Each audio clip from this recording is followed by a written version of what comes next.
everyone, and welcome back to Nasidyanka, the channel where I talk about Bulgarian history, culture, tradition, and faith.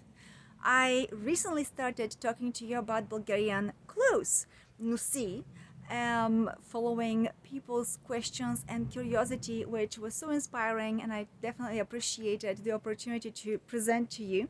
So this is a follow-up second part where I would like to introduce you to a little more of the details of the pinafore overall garment, and then the decoration that goes on top of that in Bulgaria. So welcome back. Stay tuned. If you are a returning person or if you are somebody new, you're all welcome, and let's get started.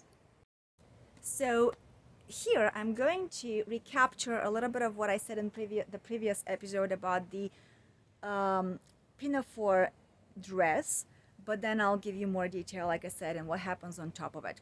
One remark that I'm going to add here, which I omitted in my previous video, was there is something interesting when you think about the symbolism of wearing garments. As you notice, the Bulgarian style is to layer. And the garment, notice the garment that's closest to our skin is the white underdress, which we call riza, or the long shirt. It is the one that's made of cotton, in some cases of linen. The top dress is the heavier woolen material, and in some cases it can be made of some other stuff. We'll talk about this, but it is heavier and it is kind of rougher material. Now, not too rough, it's still soft, but it is woolen, right? It can be like felted, or it is made on the loom, woven. The point here is that the top garment is to keep us warm, and also if you imagine people working in the woods and going, outdoors, it's the garment that's most likely to get torn or damaged, so we can work at it. But the garment that's under and closer to the skin, for one, it needs to feel softer because we don't want it to irritate our skin. But another point there is it's easier to maintain. It's so much easier to take cotton and wash it and clean it, as it's the one that will absorb the body odors and the sweat, right? So it is the clothing that can be more easily maintained. The top garment is more like I don't want to say a coat because it's not a coat, but yes, it is more of a protection. And from a symbolic perspective, as I have again researched and thought about this, the white, many people have asked me, why is the bottom dress, the long shirt, in the white color? How come it's not brown or black or gray, since it can get dirty? Well, here's something. As Orthodox Christians, as a nation that predates history, that goes back to thousands of years ago, we also have developed a sense of spirituality, a sense of identity. And what I've come to also understand, to notice, is that this white garment represents the purity. It is the most intimate to a person's identity. Even from an Orthodox Christian perspective, we are told that in heaven we are going to be given new garments, and that God is going to clothe us in white light. And in many ways, this garment is the one that we want to be closest to the temple that the Holy Spirit dwells. We want it to be white, to be light. And by the way, the word in Bulgarian language for white and for light is very similar. So svetlina is light, svetel cvят is a light color. Yes, bial is the color, white, but it basically inspires this sense of light. And the wear itself is light, as again being cotton, as well as the color itself. So just like our souls, we're reminded that there is something sacred and something very precious that we want to guard over. Now, that doesn't mean that you have to stress over it and guard yourself, and I'm saying this because I live in the West, and I'm very sadly aware of how many distortions the sects have created in the West, to the point where people literally freak out about being perfect, and people go into panic attacks about looking and behaving a certain way. That is not at all the Bulgarian way to go. It's not Orthodox Christian at all either. Um, in fact, what I see the syndrome in the West, this rush, rush, rush, and present yourself being as the best, is rather a syndrome of perfectionism. It's rather, it's really borders with mental illness and struggles. And this is not to diagnose, this has nothing to do with my full-time job. But the point here is that it's very tasking, it's inhumane. The Bulgarian and Orthodox Christian perspective is that we are creatures that continuously evolve, we change, and we strive for the better. So our life is about the process, about building up skill and working on our soul. So yes, we preserve that which is sacred within us, but it's not at all related to grasping to it kind of like greedily. We don't strive for being righteous. We don't believe that we're righteous. We're striving towards righteousness, but we are not like locking ourselves into believing, deceiving ourselves that we are righteous, because the truth is no human being is righteous. No human being is perfect. No human being is without a fault. Every human makes mistakes. Every single human has fallibility in the way their mind's capacity goes, how much we can remember, how much we can think with clarity. We all have limitations. So this is something that I've noticed that's part of the East versus the West, roughly speaking, cultures. Of course, nowadays there is that spirit of modernity, which is affecting pretty much the globe everywhere, and that doesn't leave Bulgaria out. But I'm speaking from the perspective of our ancestral spirit. And so, yes, the bottom garment is a reminder that we are worthy, that we are made pure and light, and that we're also striving towards that light, towards that which is sacred, towards that which is valuable, and we want to, yes, protect it, yes, watch over it, and also cherish it enough so that, again, we may strive towards it. So, as you can imagine, this is the bottom garment. It's white, and on top of it we put the pinafore dress, which is a little bit made of a little bit of a heavier material, so as to protect that. And in real life, that's what we do as well. We want to protect the body that is God's temple, and we want to cherish that body in each other. That doesn't mean that our body is not going to suffer damage. It doesn't mean that our body is not going to go through trauma. I'm very aware people will raise up questions about, well, what about me if I've suffered already and I have been exposed to damage and trauma, then I'm damaged for life. No, that's not at all the case. It actually is a reminder that our internal self-worth, God-given gift, worth, is always there. So even when the dresses get torn, by the way, we don't toss them in the trash, we don't throw them away, we work at them. And in the previous episode I showed you the Kustendilska Nusia, the Sukman part, which had a little stitch, and I mentioned that it had that damage most likely was caused by moths, and the person who owned it put a little patch on top of it and they stitched it really precisely. And I marvel at that. It shows that no, we are not created in a way stuck in black and white perfectionism. But we are here, again, our garments remind us to be mindful, to be respectful of that which has been given to us, which endows us, as well as to each other. Every other person that we meet is wearing garments. In other words, they have a body, they have a soul, they are created in the image and likeness of God, and they respect basic human honor. So with that being said, I'm going to move on to the pinafore dresses, and then I will talk to you about what goes on top of those dresses. So the full apron, or in another translation it could be the full tunic, or again the pinafore dress, in Bulgarian language is called sukman. And to conjugate for the specific dress, we call it sukmanena nusia. or like a nosia, a folk clothing that contains the full apron piece. So this is a thick woolen dark colored garment with a closed tunic shaped cut like a shirt. Most often the pinafore dress is sleeveless, as you guys can see here. But in some cases, it may come with a long sleeve or maybe a sleeve that's like up to the elbow or a little bit above the elbow. Those usually will come from Sredna Gora, the middle of our, well, the middle kind of region, southern region.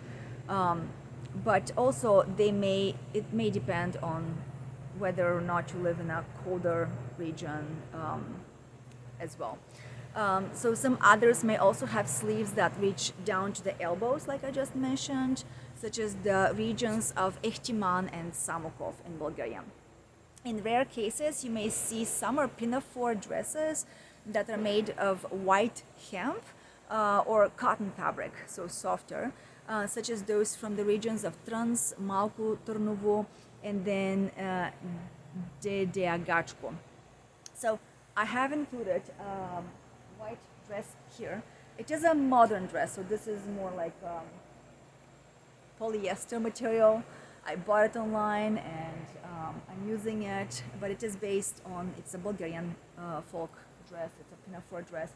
And I'm using this one for Pascha because our Pascha is one of the biggest holidays as Orthodox Christians, and we wear white to represent the light of the resurrection. So I wanted to have a white garment underneath as well as a white garment on top for my for Pascha specifically. So that's what I usually wear, and that's the belt that will go around the waist. I could not attach it here. It could go like that, but that's the reason why I just tucked it in for right now, just for the sake of display. A typical cut of a pinafore dress is the same as the long shirts cut or pattern. So if you guys remember, this was the example of a long shirt riza, and I talked about it in the previous episode. And so it's the exact same cut, whether you are creating the curves from the shoulders to the armpits, or if you're creating a rectangular piece, adding little triangles to the side. That's how the pinafore dress is going to be made. There are a few differences, however. The pinafore dress is going to have pleats.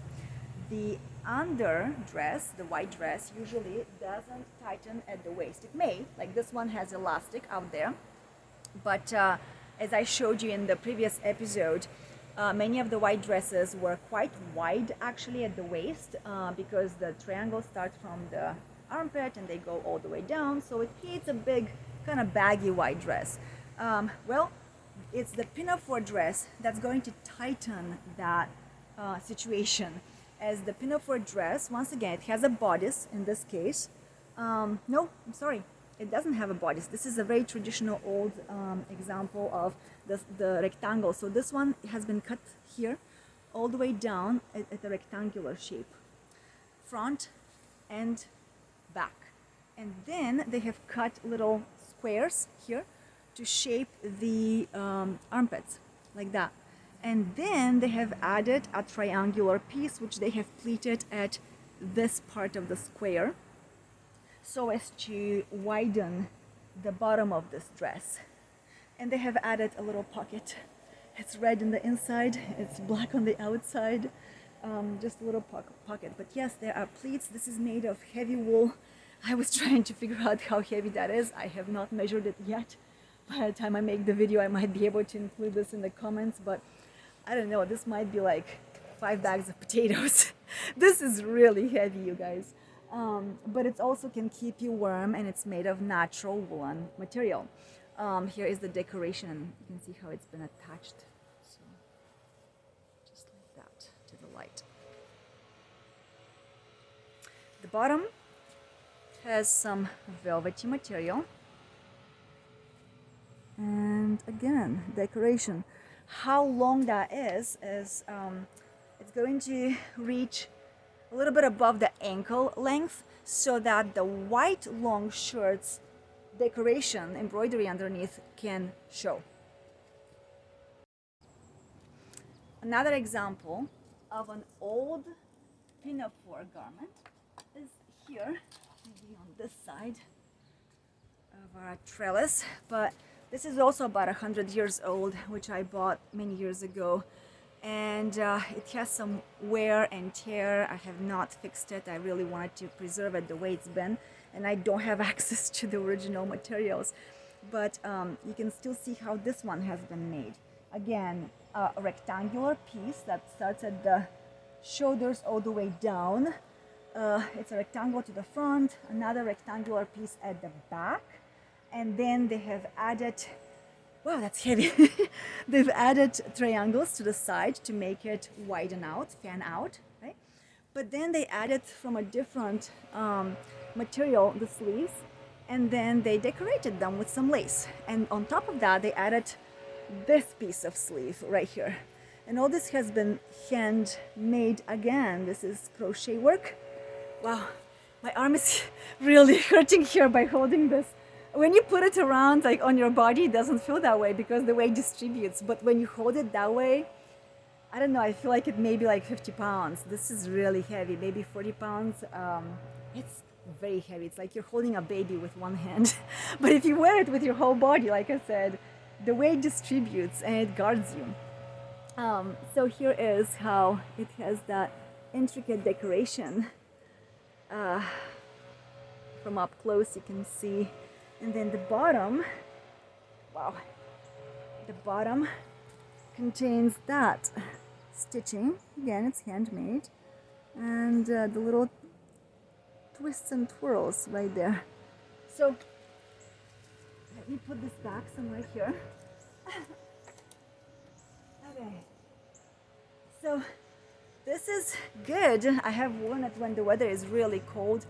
And it's one of my favorite things to wear. Now, it's pretty rigid. It's difficult to, put on and then take out. You might need a little extra effort, but that's so much part of the fun for me. I love being able to experience, again, what my ancestors have experienced on a day-to-day basis. And I can tell you, in the winters, when we have a cutting, strong wind, this doesn't allow any wind to go through. It really blocks and acts like a shield. So, okay, coming back to our talk. So basically, I was just sharing with you that the pattern or the cut of these pinafore dresses is pretty much the same as the white undergarments, except that the pinafore dresses are made a little tighter. They will have more pleats. Well, in this case, those were the pinafore dresses in the shape of a kirtle, the rectangular piece with the added triangles. Now, a different dress like this actually has how can I say, narrowings at the side. So there is a little stitch, oops, right here for the bust, and then another one right here. And so this allows for a waistline to form. So this is going to hold the waist in. And then the bottom of this is again made of 5 or 6 triangular pieces that create the skirt. This is again embroidered, very detailed, and on the side they have added more of these tree. These are the symbols of the tree, by the way, and yeah, more details like that. So this is a thinner woolen material. I can carry it, it's not a problem. This is a material I bought in the USA from Upholstery, and my grandmother helped me put it together. This is the day when she was showing me how to do it, and I was very nervous. It's been over a decade, but it's a precious piece of garment and it stays. So yeah, it's kind of like plush. This definitely keeps me warm. It is light. It's a modern material. I'm assuming it's polyester, so we didn't add too much. I tried to do some embroidery on it, but I kind of let it be more simple, and she added this around the neckline. But what she did was she added a few pleats, let's see, on the back. Okay, so she added the pleats right here and then right here. on the back side of the bodice. So once again, this tightens at the waist. And then I add a zipper. Now, the old types of the garments didn't have zipper. Instead of a zipper, like this one, it ties, doesn't tie, but it will close with a button like that. One of those clipping buttons, and that's it. Now, yes, there are going to be 2 gaps, but bear with me because there are more layers that we wear on top of those layers. And they are going to take care of the gaps, so that's not a problem. So, coming back to what our article informs us, the article which I'm sharing and I'm putting in the description section here, it keeps on going just to tell us that if a wider fabric has been used, then the narrowing of the bodice of the apron dress or the pinafore dress will reach the waist area. It may even narrow further with more dipla, more pleats, like I just showed you. In some regions of Bulgaria, the armpit expansion is done with a separate cut from the fabric, again, as I showed you earlier. The design of the sukman or the pinafore dress, as well as the design of the ancient clothes of the Bulgarians in general, is always kept consistent in accordance with how much fabric people have. So the more fabric you have, the more elaborate the cuts are going to be. The less fabric you can afford, that's going to change the style, more rectangular, for example, because it saves fabric. So then what is typical of the dress is that the focus is on the decoration of the clothing, and that decoration is achieved mainly with embroidery or by sewing colored and then dyed twisted yarn made of wool and kind of like braided together.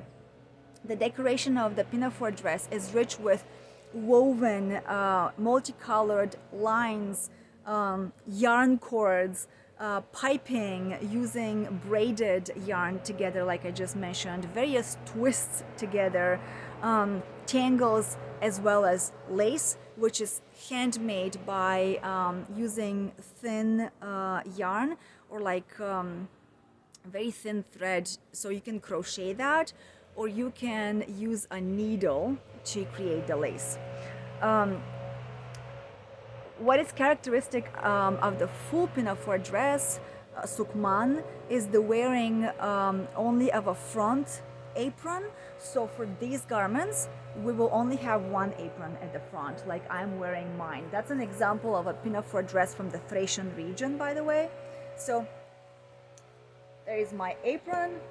There is the bottom, which is again made of 5 or 6, I didn't count them, triangles. It's not as heavily decorated. This is actually made by my dad's cousin, my aunt. She works for a Bulgarian company that produces dresses. So she made me a gift a while ago. And so yes, here is the white dress underneath.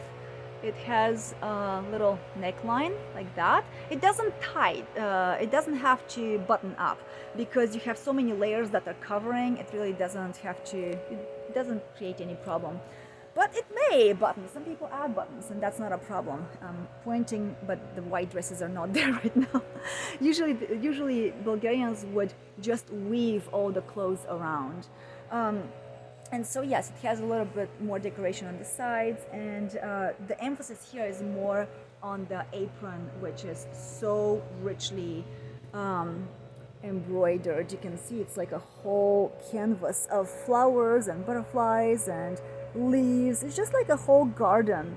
And it's a symbol, by the way, like we often sing in our songs and have it in our folklore, comparing a woman to a garden of flowers.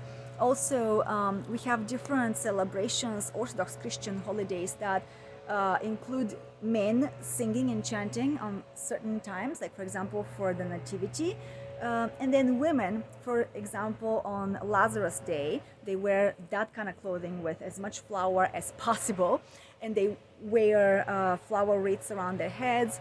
So yeah, these are things that we do. What I've added today is I've added sleeves, and I have seen that many Bulgarians would do that. I crocheted those last year. They're made of real wool. It had kind of bulky little pieces, so that's what it looked like. I thought it was really cool. I honestly don't remember if it was camel or something, but I found it in America. I used this 100% wool, and I just crocheted myself those sleeves. So we in Bulgaria would wear those under the fanning sleeves, because remember, this material is very thinly made of cotton, so this just keeps our arms warm. And there you go, it's easy. I have a plan of making one of those a little bit longer in the future, because it doesn't cover the whole hand, the whole arm so far. But hey, it's still autumn, it's not a big deal. There is time. So let's see. Well, here I am after my last glitch. I, believe it or not, have been gone for 5.5, almost 6 hours. This is a lot. So, you know, some people suffer from road rage. That's not my problem. I am calm when I'm on the road. I'm peaceful. It's okay. But dealing with computer technology, that is beyond. That's beyond me. A lot of people who make videos will say that editing takes the longest and it frustrates them. But that's not what I'm seeing. To me, editing is creative. That's art. That's fun. But transferring information from one storage space to another storage space, running into my computer saying that it's out of free space and I have to open more space, this is way beyond me. So here I am. It's been 6 hours later, and I intend on finishing this part today so that we can call it over. And this is part 2 for Bulgarian pinafore dresses and the decoration that goes on top of them. So where I ended was right where I wanted to talk to you about what goes on top of the pinafore dress, sukman. So one thing that's particular about the sukman is that we wear only one apron in the front of the sukman, and we wrap on top of that apron. There is always going to be a belt. So the belt can be embroidered, so soft. It can be woven, like made from wool. I'll show you. This, for example, is a woolen belt. We call it a poyas, and it's basically a waist wrap. And it literally will go like this, just around the waist, and you just wrap it around once, and then you get to the second time, and then here you make a little like triangle and you tuck it in. You can tuck it in underneath or on top, it doesn't really matter, that's fine.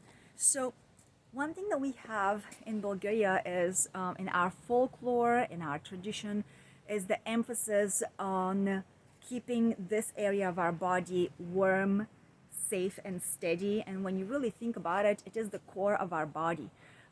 So this is what the poyas, this kind of a woven belt, will provide. It provides protection as well as support. It also keeps everything else tucked in. So if the pinafore dress, for example, was buttoning with those, I don't know what you guys call it, like eyes and hooks kind of buttons, and then there were any openings, then this keeps everything closed in together. And then on top of that, we may add this type of braided decorative belt.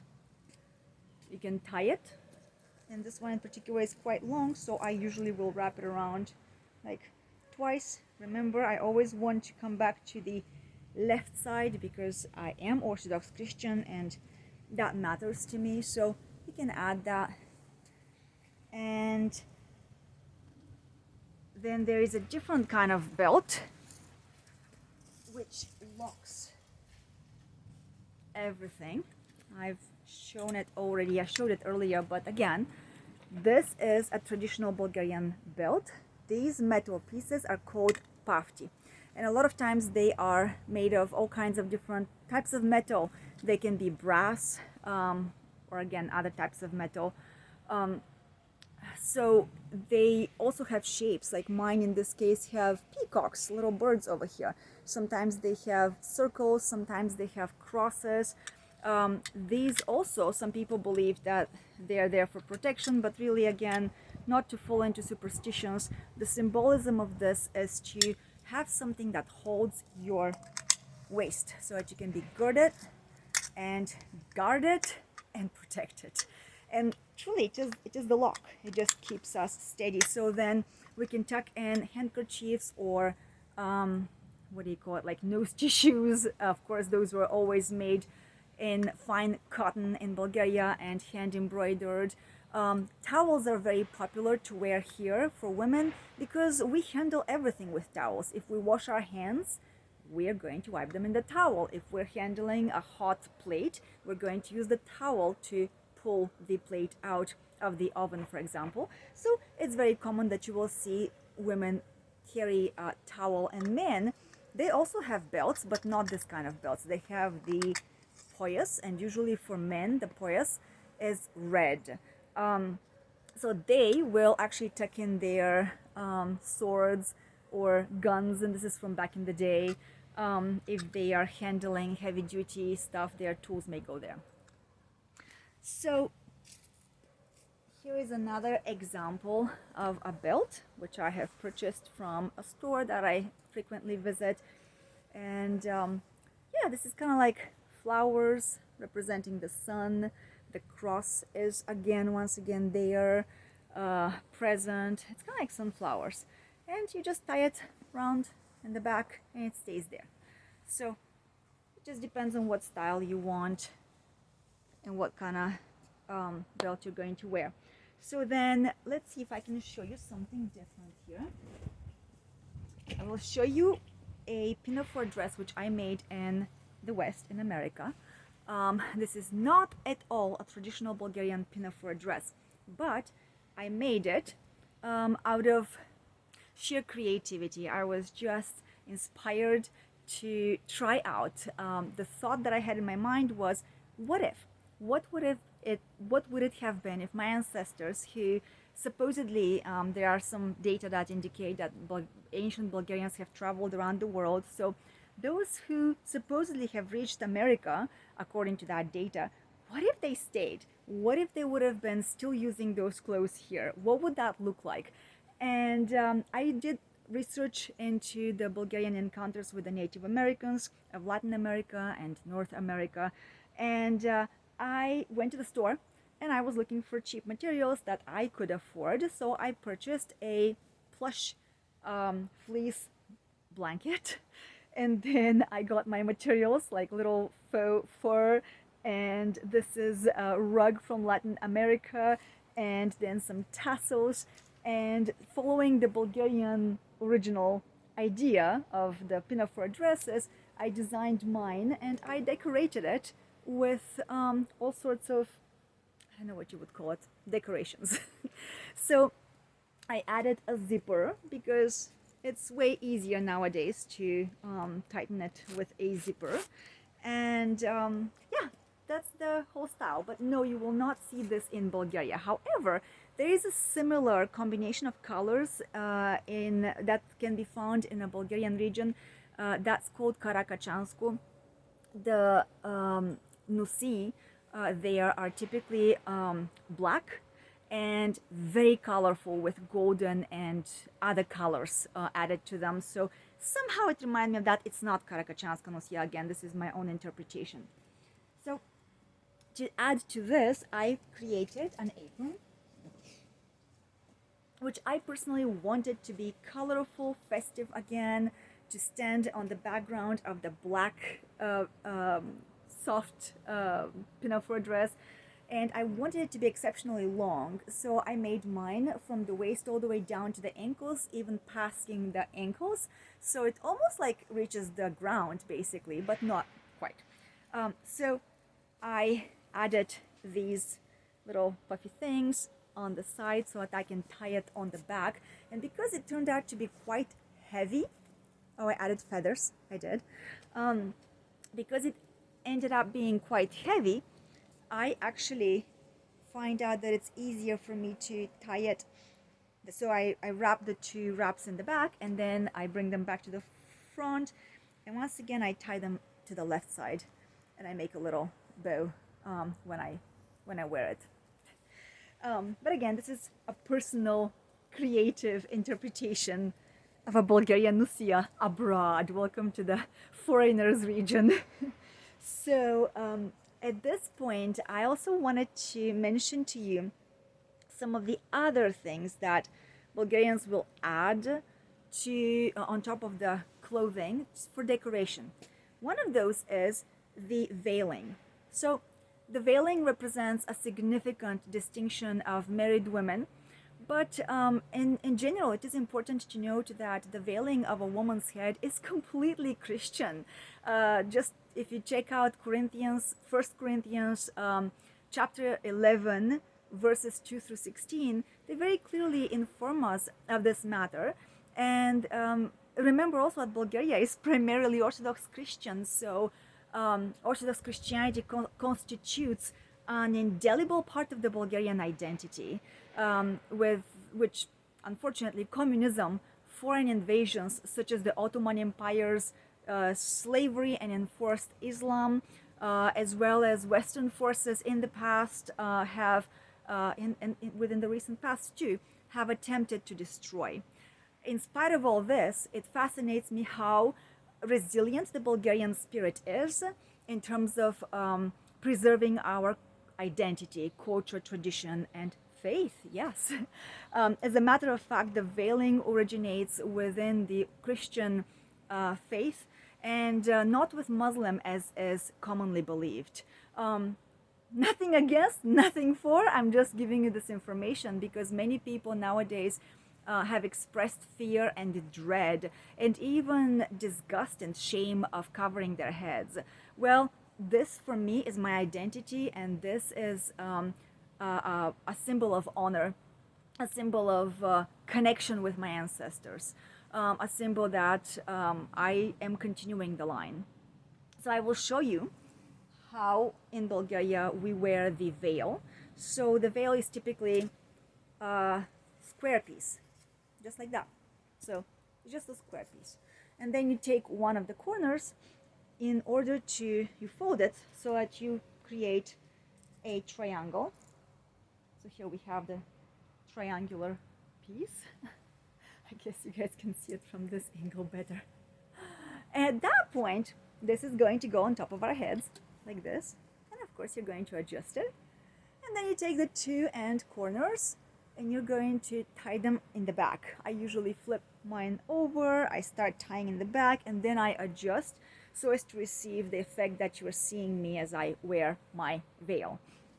And one detail is that according to region and according to status and people, just diversity is huge. Some women would actually take those two pieces and wrap them around. So they would tie them around and then weave them even further around these pieces. So everything kind of gets tucked in and tucked in and tucked in all the way. You can just go with details, to utmost detail is what I'm trying to say. So kind of like that. And then what's really interesting, so then you get the longer part here, and those veils would be even long down to the ankles. There are veils that are that long and beautiful. So then when you wrap it around, then you can decorate those. Usually we use garden flowers. So maybe a rose, maybe a carnation flower, or maybe a whole wreath. And we'll tuck in the flowers into these little kind of like spaces. The veil may or may not cover entirely the hair. Some women show a little bit of hair, they even the braids may show, but some women cover their hair entirely. Also, another piece of the decorative part will be feathers, especially for certain occasions.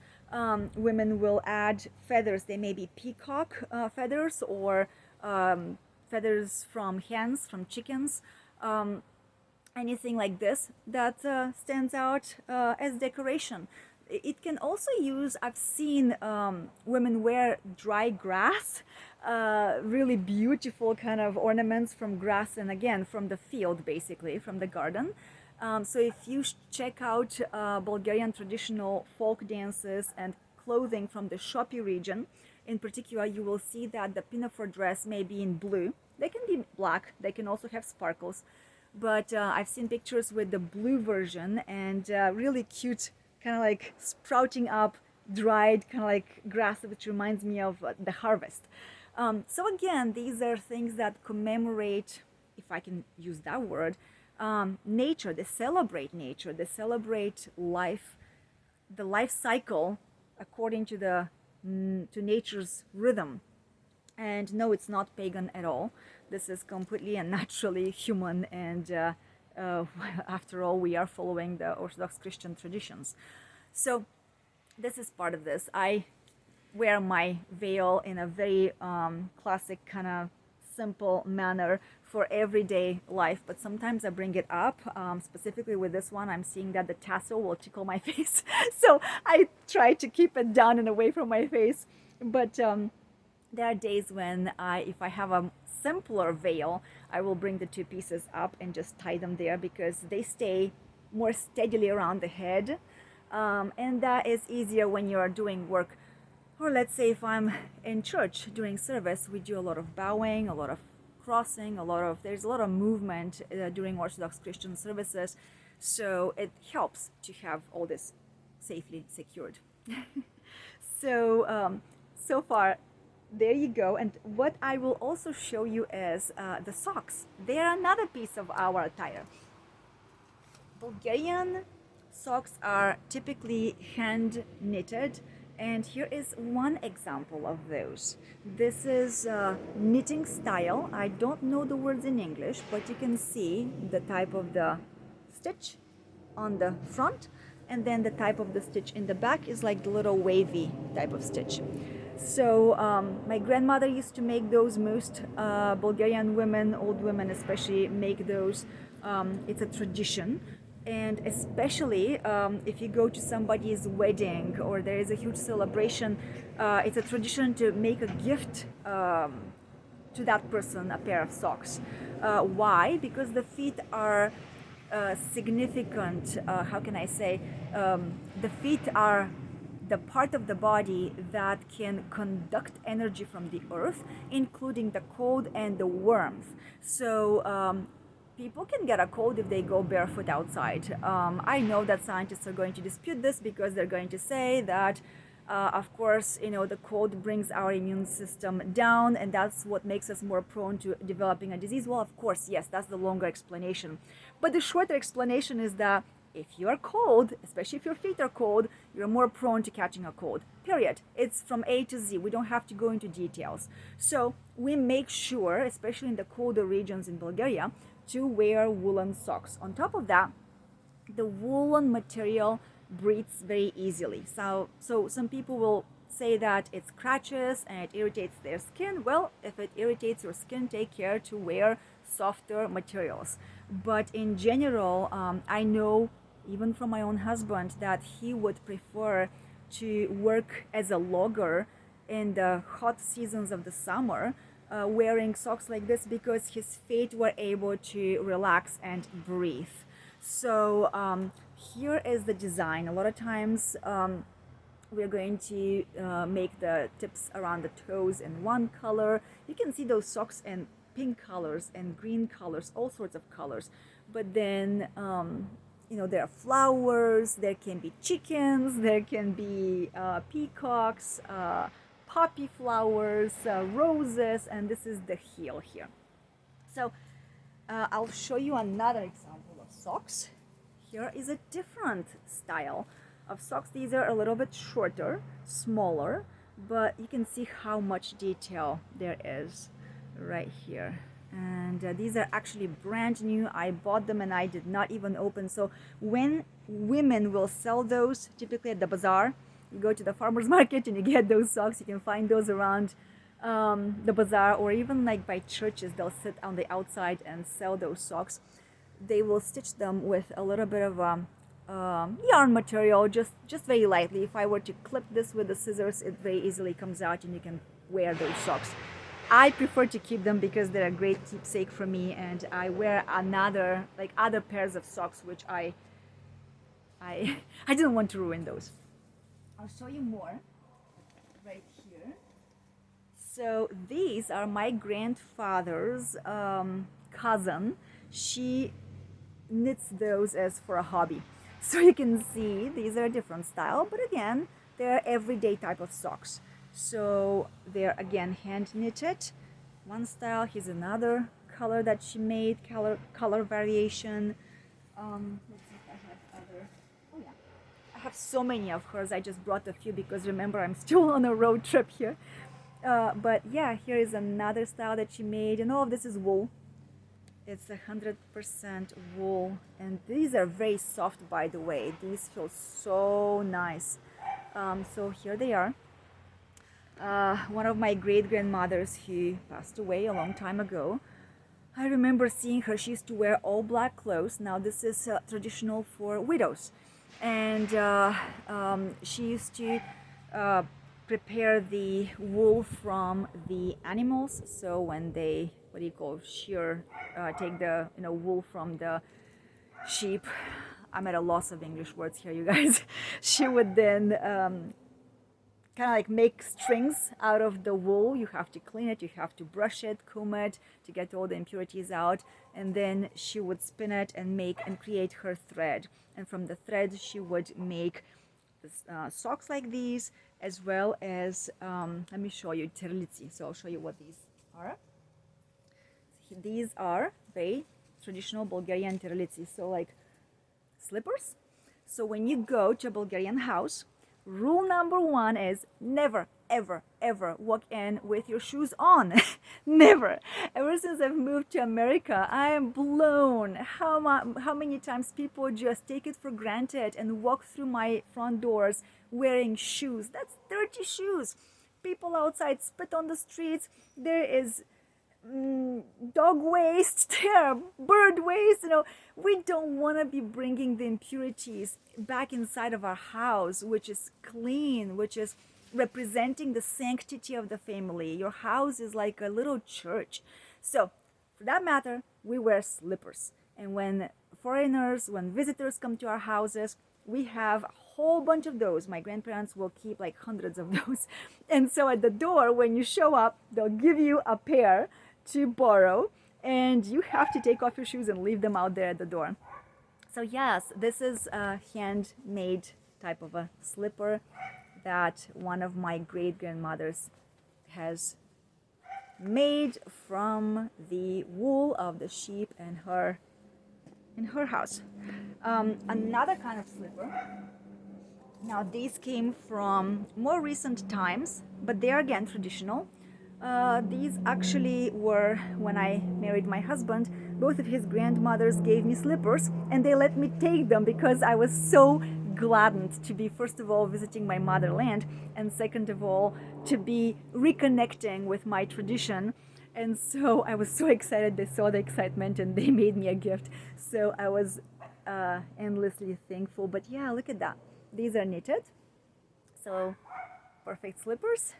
And then the other grandma gave me those slippers. So cute. And just so cute. Yeah. And when you wear them, they look like little shoes. Yep, that's the bottoms. And then here is another kind that one of the grandmothers gave me as well. So once again, little slipper. And let's see if I may be missing any. Oh yeah, let me show you these here. Reaching down into one of my bags. Okay, so I just pulled a whole bunch of slippers to show you. So these are a little bit bigger, blue kind of tones. Here is a slipper in different colors, like one that I showed you earlier, but you can see how many details it has for the decoration around the heel, and that's the soles of the feet. So yeah, this is what you would wear inside the house, in and out of the house. Here are different kinds of colors. They're just tucked in one inside of the other. That's how they gave them to us, and we keep them like that to save space, right? So there we are. And here is another one, variation of the slippers. So there are pieces so as to not get worn out when you wear them daily, right there. And now I found out that I did bring a couple more socks, a pair of socks to show you. So here is an example of another. I have not worn those. They're still brand new. But you can see these have been knitted very, very finely. And these are actually cotton. They're very soft. And so the inside is wavy. And yeah, you have a whole garden on your feet to keep you warm and to remind you of kind of like you're stepping in the garden, like you're carrying flowers with yourself. Here's a little heel part. I mentioned that those other woolen socks come in different colors and variations. So yeah, here is a hot pink color, which I have been wearing, and this is the little string that it came with. I should have gotten rid of this, but I don't want to. It really is sweet for me. I keep it as a keepsake. Right here is the inside of it. It's just immaculate work. Right there. And then you can see, again, the stitch is just so even. And the sides are colorful. Yep. So then here's the other sock. And that's how I wear them. They reach a little bit, give or take, up to the little below the knee level. So then I just saw in my basket that I also brought this belt. I had forgotten about it. This is a specific style, just different from the other belts that I showed you, but it basically wraps around the waist, and it has little buttons, 3 buttons on that side, and then it has a little flip, like a little longer part that has little chiming beads and coins for decoration and celebration. So that's what they look like right here. So if this is the part that goes around the waist, once again wraps up like that, and then here are the buttons like that, so they will fit in. Just have to adjust them like that. I'm missing one button, I'll have to add. Or you can also tighten it. See, they have added little loops right here so that those buttons can fit here if you need to wear it tighter. They've even added more loops, look, like right here, so that you can wear it tighter if you need to. So it's going to look like this. And again, that's the decoration. So this is the piece actually that goes with this garment right here. I believe I showed it to you earlier, but I'll bring it back out here once again, just like this. Actually, yeah, it's going to go a little bit more to the left. There you go. It's hard to show. Okay, so in this moment, I'm going to share, let's see, one more thing. So as I mentioned that I have been making my own clothes, and every now and then I'll go crazy artistic and creative about things. Here is another dress that I made for myself, I don't remember, a couple of years ago. Now this one in particular, I used a picture online. I found a Bulgarian Nusia, national folk dress, which came from my personal region. I was born in Varna, and on the east coast by the Black Sea, and so I wanted to see what my ancestors there wore. So there was a dress that was made in typical woolen materials for the outer dress, for the sukman, which is the pinafore dress, and then again cotton for the underdress. Well, guess what? I don't have easy access in America to woolen materials. On top of that, they're extremely, excruciatingly, painfully expensive here. So I went and I found this bulky yarn, and I decided to crochet it. So I just literally, I didn't measure anything, I didn't count anything. I was just measuring around myself and just kind of like counting up and down and creating it on the go. So I don't have a pattern. I've written some symbols that only I understand, so I can kind of sort of replicate it, but it's, for the majority of the part, it is a unique kind of a dress, but it is based on the Varna style. So it's a blue color that has those decorations around the chest. And then this, again, it kind of like, it has an indentation, the neckline. So it's straight here, it goes a little bit like this, and again, it goes down. These are common kind of traces in Bulgarian dresses. Then I changed the crochet into more elastic kind of a crochet style here around the waist, so that it could imitate, you know, the belt kind of space for the belt. And then I changed the different crochet styles for the skirt, and I wanted to add texture. So as you can see from here to here, it's one style, like the little, I call it the star crochet stitch.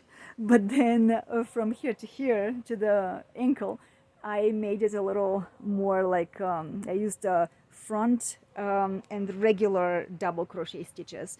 And then at the bottom, I decorated it with the colors that I found on that Bulgarian picture from the Varna region. If I find it, I'll try to include it in this video. But here it is. So then I made little puffy kind of decorations, and I made little, what do you call those? Peacoats, I guess. So whatever you call it in English, that's what it looks like. It's just for texture, to imitate, emulate the style of a particular garment from Varna. So I think that with this, we conclude some of the exhibition for today. Thank you for your patience and for your interest. I am warming up my fingers, and I'm thankful to these sleeves because they have kept my hands really warm, and it's so cold outside. But yeah, I'm glad, because these are the sleeves that I just crocheted last year, and I didn't realize I was going to wear them. They're made of the itchy kind of wool, but you know what? It's completely okay. It doesn't bother me. It actually keeps me super warm. So I'm holding up to them. I will have to make longer ones eventually. So I'm pretty sure that I'm forgetting a lot of information here, and I will have to make a follow-up in the future. But amongst all of my other projects, as you all have, those of you who are following my channel, you might have noticed that I started, you know, some videos talking about ecumenism, and some other videos sharing Archimandrite Serafim Alexiev's ideas and writings about love and hope and other concepts, Christian concepts. I also have started, and I will continue to share the Bulgarian canonized Orthodox Christian saints on this channel.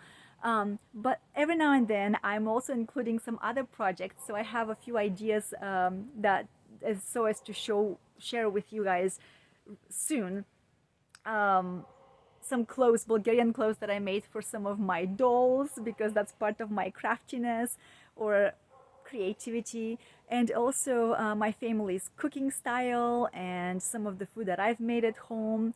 So stay tuned. If you're interested, you are always welcome to join, and if you have questions, share those in the comments section.